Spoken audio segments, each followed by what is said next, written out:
السلام عليكم ورحمة الله وبركاته. اليوم رح نحكي عن مشكلة أغلبنا بنعاني منها، أو على الأقل بنعرف حدا بيعاني منها. فترة الامتحانات أو لما يكون في شي موترنا وقالقنا وشاغل بالنا، أغلبنا منصير منكز على أسناننا ومنشد عليهم بقوة، وغالبا بالليل منلاقي اللي معنا بالغرفة بيقلنا إنه صار يسمع صوت صرير أسنان من كتر ما عم نعض عليهم ونحركهم ويحتوا ببعض. هالمشكلة غالبا بنشوفها عند أغلب الأعمار وبالأخص عند الأطفال الصغار والشباب. أسباب هالمشكلة غالبا بتكون نفسية. المشاكل النفسية عند الأطفال غالبا بتنعكس بأشكال غريبة، ممكن نلاقيها على شكل تبول لا إرادي ليلي، أو ممكن على شكل عدوانية مفرطة عند الطفل. واحدة من هالأشكال هي الكز على الأسنان، خاصة إذا كان الطفل كتوم وما عم يعرف يعبر عن مشاعره.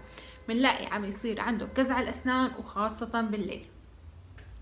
كمان ممكن يكون السبب هو بفترة الإطباق المختلط، أو إذا كان الإطباق دائم كامل بس عنا مشكلة بالإطباق اللي هو إطباق غير صحيح. بتكون محاولة الكز والحد اللي عم تصير هي محاولة لإيجاد أصح إطباق ممكن نوصل له خلال فترة الإطباق. كمان من أسباب الكز هاد ممكن يكون عنا بفترة في عنا ألم بأحد الأسنان عم نتخلص منه عن طريق هالعملية، وهذا الشي ممكن تاخده العضلات على شكل توتر دائم ويصير عنا العادة بشكل دائم. كمان كثرة المنبهات والكحول والدخان ممكن تسبب لنا هالقصة وتزيد من تنبيه العضلات فتزيد من شدة العملية هي. أما أعراضها والمشاكل اللي بتسببها، فأول مشكلة وأول عرض ممكن نشوفه هو انزعاج الأشخاص المحيطين فينا، وخاصة بالليل من صوت الصرير اللي عم يصير. تاني مشكلة هي بيصير عنا سحل بطبقة المينا يلي حتزيد مستقبلا من حساسية الأسنان. كمان ممكن نلاحظ تقرحات على باطن الخد بتصير عنا. ممكن من شدة الكز اللي عم يصير عنا تسطح بسطح السن، ممكن نعدم الأطباق بشكل نهائي ويصير عنا سطح وحدبات الأسنان مسطحة. هذا الشي كمان ممكن يعملنا من شدة العملية اللي عم تصير وشدة القوى اللي عم تطبق، ممكن يصير عنا تسطح بسطح الأسنان، وبعدين ممكن يصير عنا تفتت، وحتى ممكن يصير تكسر وتتكسر الأسنان وتتهدم. كمان الألم الضغط اللي عم يصير بالعضلات حيتشكل على شكل تعب وألم بهالعضلات وبعضلات الوجه والرقبة. كمان رح نلاحظ بما انه المنطقة القريبة منها هي الإذن، ممكن نتخيل بوجود ألم بالإذن، وهو الصراحة الألم بالعضلات المحيطة.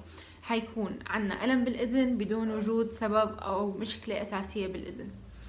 أما كمان ممكن يصير عنا صداع شديد خاصة صباحا يلي هو بسبب تشنج العضلات، وممكن إجهاد العضلات يسبب لنا إنه نحن ما نقدر نفتح أو نسكر التم بشكل كامل دائما. حيصير عنا تحدد بفتحة التم بيلاحظها طبيب الأسنان. تطور هالحالة واستمرارها ممكن يسبب لنا لمشاكل بالمفصل الفكي الصدغي، وممكن نحتاج بعدين لعلاجات جراحية فيه.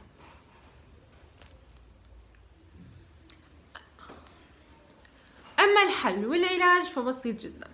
أولا نعالج السبب النفسي اللي عنا، نخفف من التوتر والقلق الموجودين ونعالج الأسباب، وخاصة عند الأطفال بمرحلة الطفولة مراجعة طبيب نفسي أبدا مو غلط، وإنما هي الحل الأمثل.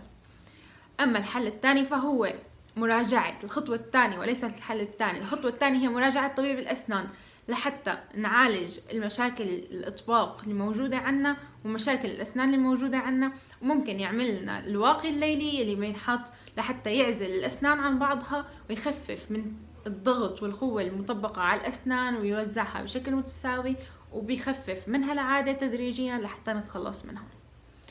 أما ثالث خطوة فهي تخفيف المنبهات والكحوليات، وتخفيفها حسب شدة الحالة اللي موجودة عنا.